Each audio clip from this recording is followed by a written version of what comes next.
En el bloque pasado hablamos de la situación en Medio Oriente, de la guerra en Ucrania, y en este quisiera comenzar hablando de Austria, porque la extrema derecha se quedó con su primer triunfo desde el nazismo en las elecciones parlamentarias y confirma el fuerte crecimiento que está teniendo en casi toda Europa.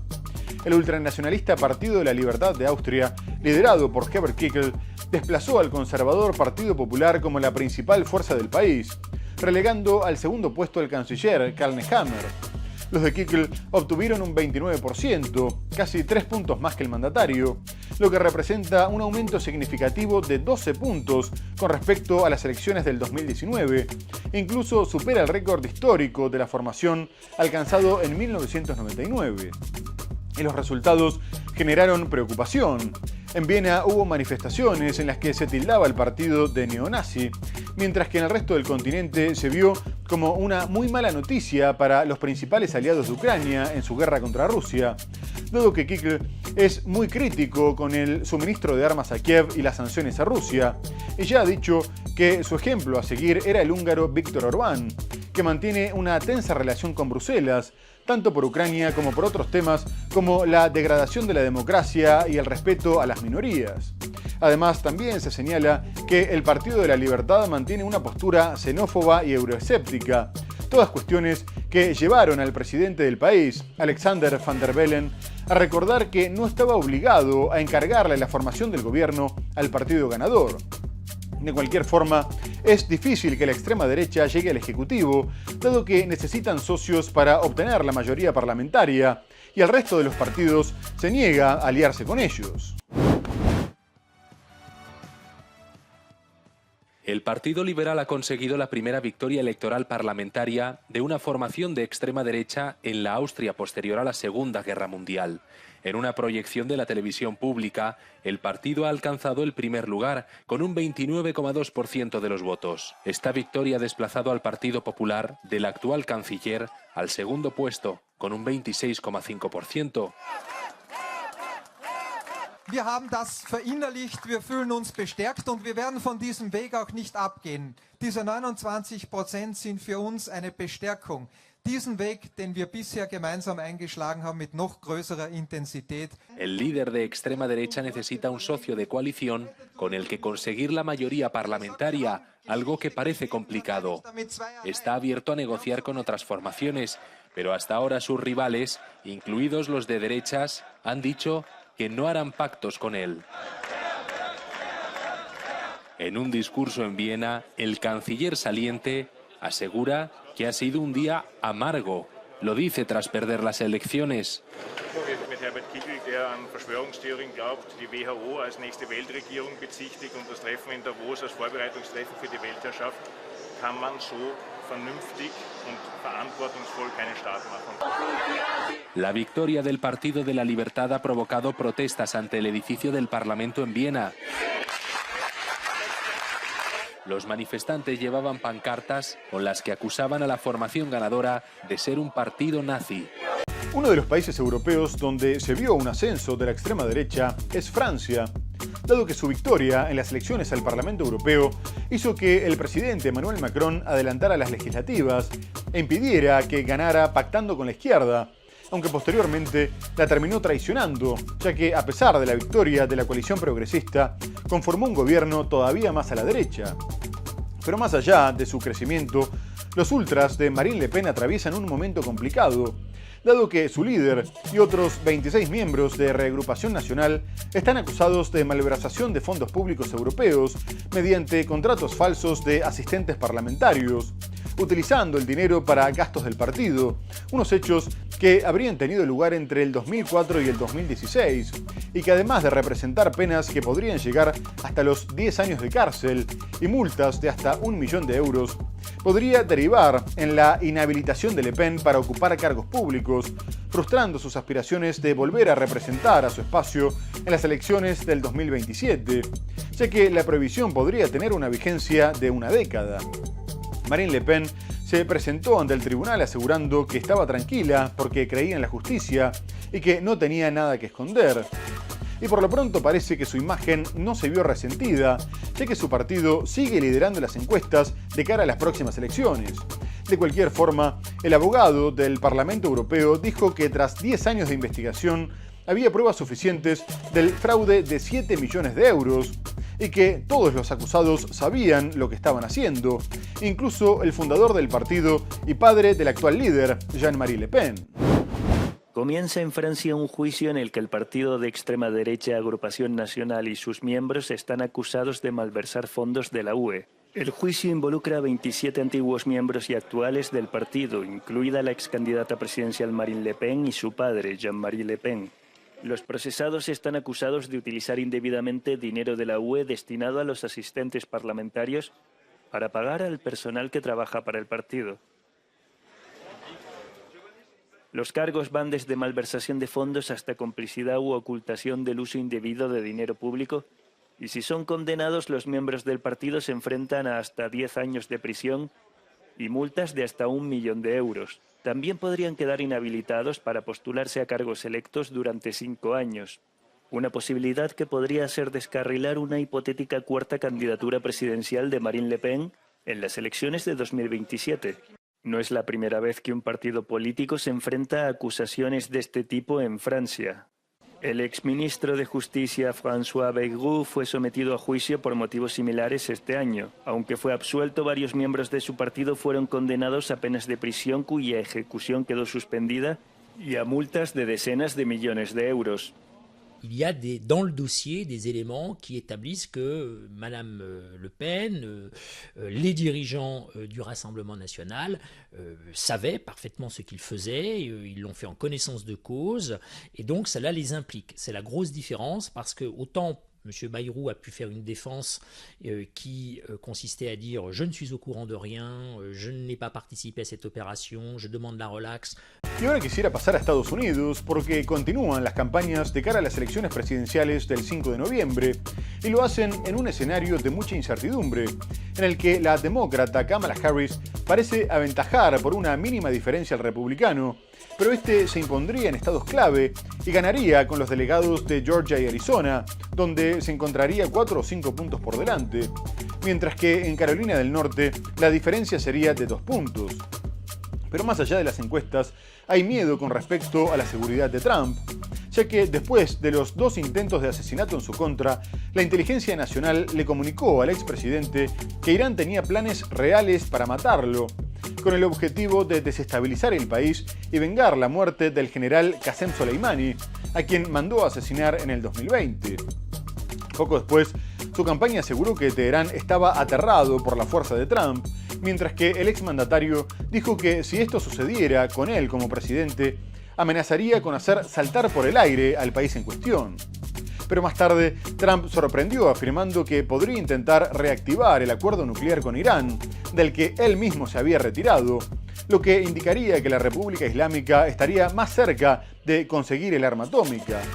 Mientras tanto, Harris arriesgó el apoyo latino y del sector progresista del partido para ganarse los republicanos moderados, prometiendo mano dura contra la inmigración. La demócrata viajó a la frontera, visitó el muro y dijo que aprobaría una reforma para expulsar a los que cruzaran ilegalmente, impidiéndoles volver por 5 años. Además dijo que presentarían cargos penales contra los reincidentes y que lucharían contra el tráfico de fentanilo. La vicepresidenta de Estados Unidos y candidata presidencial demócrata Kamala Harris prometió una reforma migratoria en su primer viaje de campaña a la frontera con México. Harris llegó el viernes a la comunidad fronteriza de Douglas, Arizona, para hablar sobre migración, tema en el que los votantes favorecen a su rival republicano Donald Trump según las encuestas. Debemos reformar nuestro sistema de inmigración para garantizar que funciona de forma ordenada, que es humano y que hace más fuerte a nuestro país. Harris tiene el desafío de conquistar a quienes consideran que la gestión demócrata junto al presidente Joe Biden ha sido laxa en materia de seguridad fronteriza, con números récord de cruces ilegales en los últimos meses.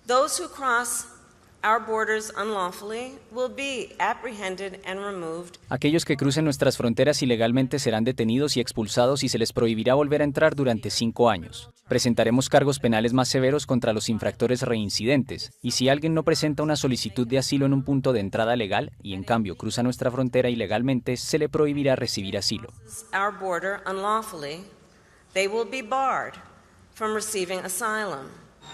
Todo esto, Harris prometió que lo hará en acuerdo con los republicanos e independientes, a pesar de que el tema es uno de los más conflictivos en la altamente polarizada escena política del país. Antes de su discurso en una escuela de Douglas, Harris visitó de forma improvisada el muro que serpentea a lo largo de buena parte de los más de 3.000 kilómetros de frontera entre Estados Unidos y México.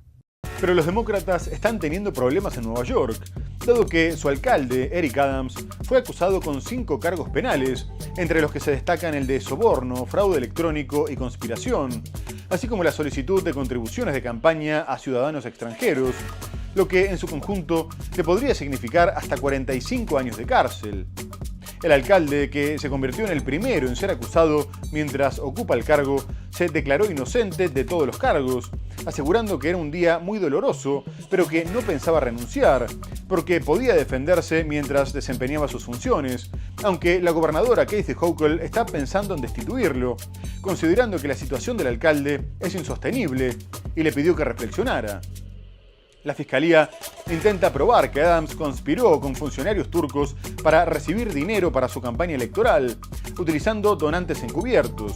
Más tarde, el fiscal explicó que las leyes estaban diseñadas para asegurarse de que los gobernadores sirvieran al pueblo y no al mejor postor. Además, la investigación apunta que Adams cometió 23 actos ilícitos y continuó con sus crímenes tras asumir el cargo, aceptando regalos y viajes de lujo por más de $123.000.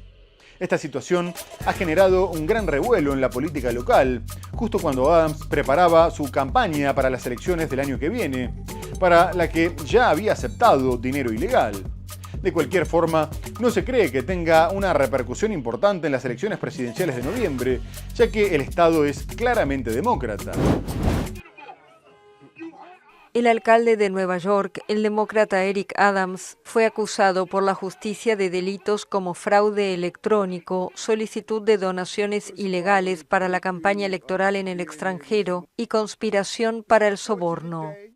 La denuncia revelada el jueves es consecuencia de una amplia investigación al alcalde y sus colaboradores para determinar si conspiró en su campaña de 2021 con funcionarios del gobierno turco para recibir contribuciones ilegales. 4 de las 5 acusaciones están relacionadas con la investigación sobre la supuesta recepción de fondos para su campaña electoral de 2021 por parte de funcionarios turcos, algo prohibido por la ley. La otra es por soborno. Según el documento judicial, Adams continuó con sus relaciones de corrupción después de haberse convertido en alcalde. La conducta imputada en la acusación, el dinero extranjero, el dinero de las empresas, el soborno, los años de ocultamiento, es una grave violación de la confianza pública. El cargo público es un privilegio del cual el alcalde Adams se abusó. Quebrantó la ley, una ley diseñada para garantizar que funcionarios como él sirvan al pueblo, no al mejor postor, no a un postor extranjero, y desde luego no a un país extranjero. Se trata del primer alcalde en ejercicio de la mayor ciudad de Estados Unidos en ser imputado.